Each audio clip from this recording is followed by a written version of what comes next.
The veil is thin. On these nights we feel it. A shiver down the spine, a whisper on the wind. Halloween, Christmas, holidays of joy, of family, of tradition. But beneath the surface something older stirs, something primal, something that chills the blood and whispers of forgotten gods. We don our costumes, carve our pumpkins with ghoulish glee, unaware of the echoes we invoke, ancient rituals designed to appease the dead, to hold back the darkness.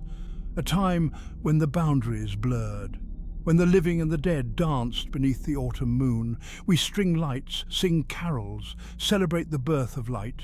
Yet even here, darkness lingers at the edges, pagan festivals subsumed by the Christian calendar.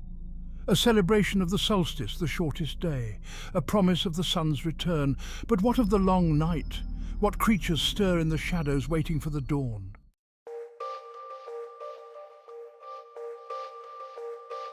We gather around bonfires, warding off the chill, just as our ancestors did millennia ago, their fears, their beliefs woven into the fabric of these holidays, passed down through generations, disguised as harmless fun. Look closer. The costumes, the treats, the evergreens brought inside, all hold whispers of something more, something ancient, something unsettling. This is not a tale for the faint of heart. This is a journey into the heart of darkness, a descent into the origins of our most cherished holidays. We will unearth the secrets hidden beneath the surface. Prepare yourself. The truth may be more terrifying than any ghost story.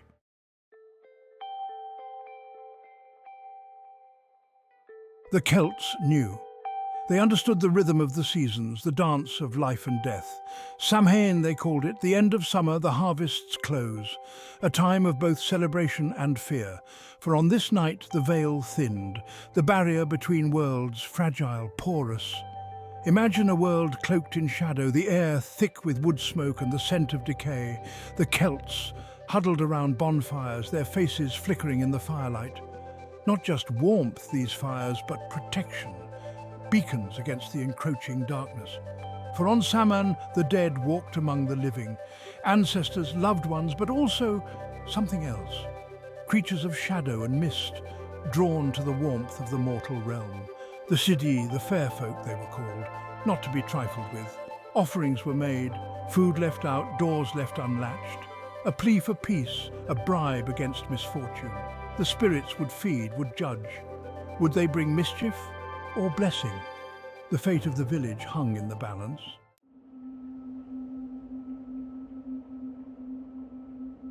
The Celts honoured many gods, but on Samhain one ruled supreme, the Lord of Death, the horned god, Cernunnos they called him. Wilder than winter, more ancient than time, he was the cycle of life and death, the guardian of the other world. Imagine him, antlers scraping the sky, wreathed in autumn leaves and the bones of the slain, his gaze a challenge and a promise. He is the hunt, the wildness within nature. He is the inevitable decay that follows life. He is both feared and revered. His presence is everywhere on Samhain, in the rustling leaves, in the howling wind, in the very air itself, heavy with magic and the unknown. The people fear him, yes, but they also need him, for he brings the winter's sleep, the promise of renewal. He is a reminder. Life is fleeting, death comes for all. But there is beauty in that cycle, in the ebb and flow of existence.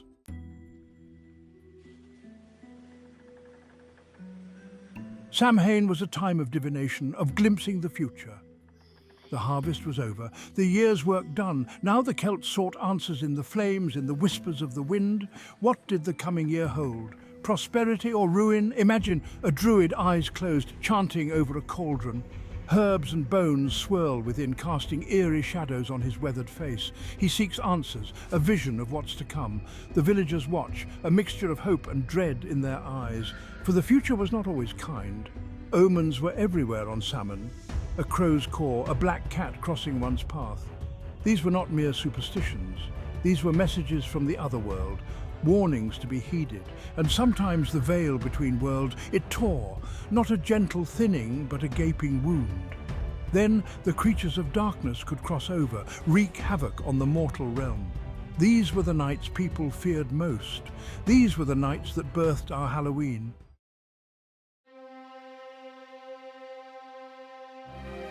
Time marches on, empires rise and fall. The Roman Empire, hungry for conquest, casts its shadow across the Celtic world. Their gods, their ways deemed pagan, dangerous, but some traditions they are too deeply rooted to die. Samhain, now tinged with Roman influence, becomes All Hallows' Eve, a 3-day feast, a blend of cultures. The Romans, they celebrated their dead too, Feralia they called it, a time for feasting and appeasement, but the old ways they lingered, beneath the surface, in whispers, in shadowed corners. The Celts, they may have bowed to Roman might, but their beliefs, their fears, these remained. The veil, it still thinned. The dead, they still walked. And in the merging of traditions, something new was born, a hybrid fear, steeped in both Roman order and Celtic darkness.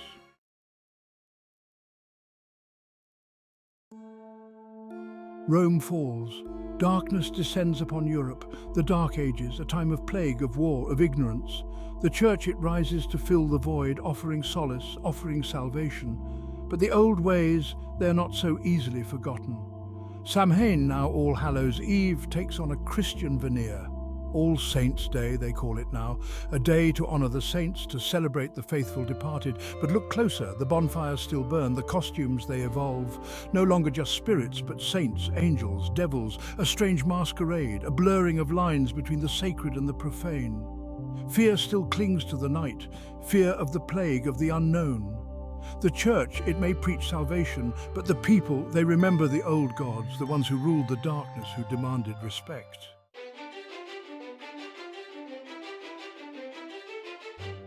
The centuries roll by, the Renaissance, the Enlightenment, reason and science, they chip away at the darkness, but still, Halloween endures, evolving, morphing, taking on new forms.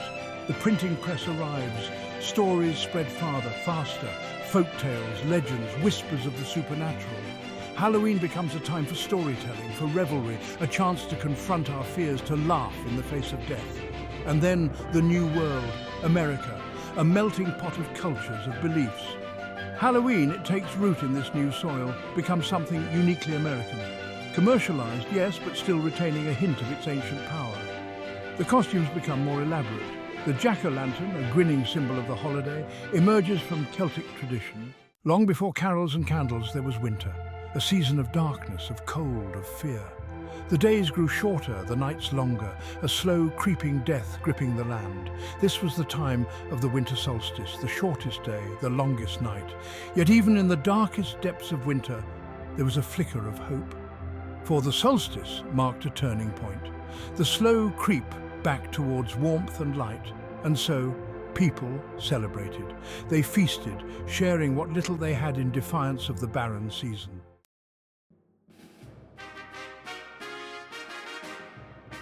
In the Roman Empire, a new faith was taking root. Christianity, with its message of love and salvation, spread like wildfire through the ancient world, but the old ways, they died hard. Pagan traditions, deeply ingrained in the fabric of society, proved difficult to erase. The winter solstice, with its pagan roots, posed a particular problem. A celebration of the sun, of ancient gods? The early Christians, they frowned upon such things. And yet they understood the power of tradition, of blending the old with the new. And so a compromise was struck. The date for Christmas, a celebration of the birth of Jesus, was strategically chosen to coincide with the winter solstice. A way to absorb, to subsume the old pagan festival into the Christian calendar. The birth of Jesus, the light of the world replacing the sun god, a clever move, a strategic blending of faith and pragmatism. But the echoes of the old ways, they lingered on.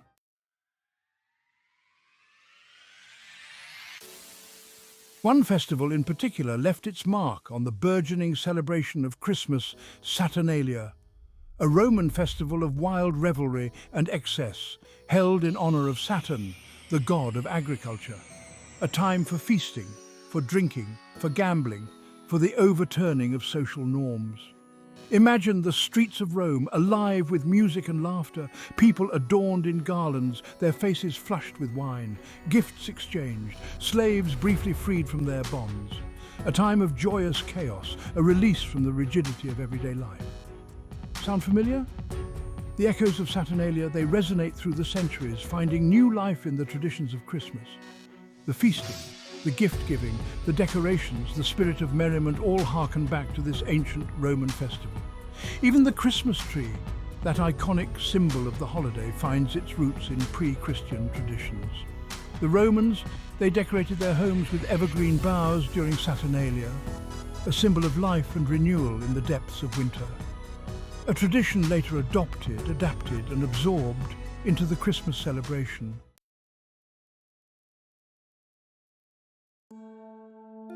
The Middle Ages, a time of deep faith but also of superstition. The echoes of older, darker beliefs still resonated, even within the embrace of Christianity.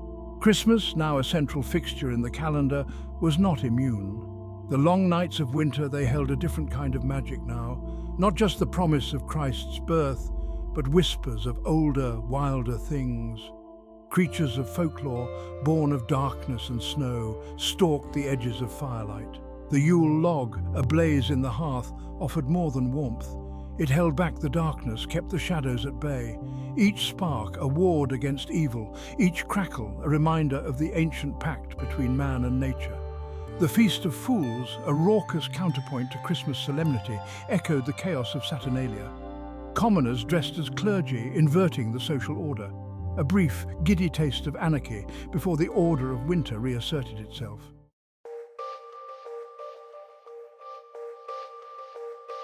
The Reformation swept across Europe, splintering the church, challenging traditions.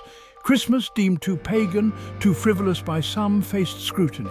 Gone were the excesses, the boisterous celebrations in certain quarters. In their place, a more somber observance, a focus on piety, on reflection. The old traditions, condemned as idolatry by some, were driven underground. But like embers beneath ash, they refused to be extinguished entirely. Yet even in this era of restraint, Christmas retained a flicker of its ancient magic. The evergreen boughs, stripped of their pagan significance by some, became symbols of Christ's everlasting life. The gifts, once symbols of Roman excess, transformed into tokens of love and generosity. And the stories, passed down through generations, whispered of a different kind of Christmas. Tales of mischievous spirits, of winter witches, of a darker side to the holiday, persisted in hushed tones. A reminder that beneath the surface of piety, older, wilder forces still stirred.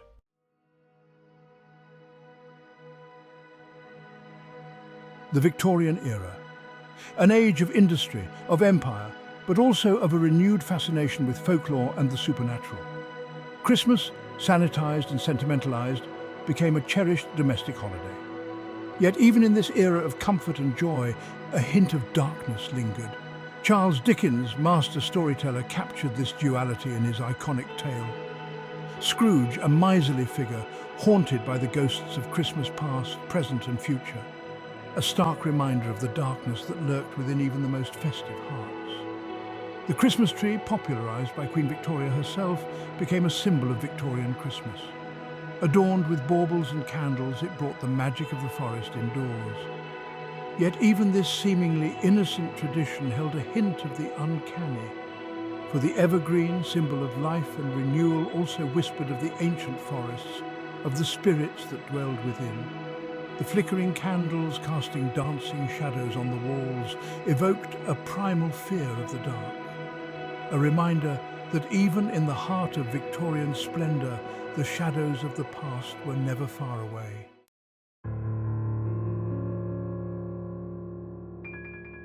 We stand on the precipice of revelation. Journeying through time, we witness the evolution of two holidays bound by an invisible thread. Halloween, the night of fear and revelry. Christmas, the season of joy and light. Beneath the surface, a shared darkness lingers. The veil between worlds, once thin, may seem more solid now. Ancient fears remain encoded in our DNA, passed down through generations. We see them in the flickering candlelight, hear them in the howl of the winter wind, feel them in the shiver down the spine when a shadow crosses our path. Halloween and Christmas, two sides of the same coin. One, a celebration of darkness, a confrontation with our fears. The other, a celebration of light, a yearning for hope. They are inextricably linked, forever intertwined. Within each of us, there exists a duality, a capacity for both joy and fear, for light and darkness. Embrace the duality, dance with the unseen, and find magic in the shadows.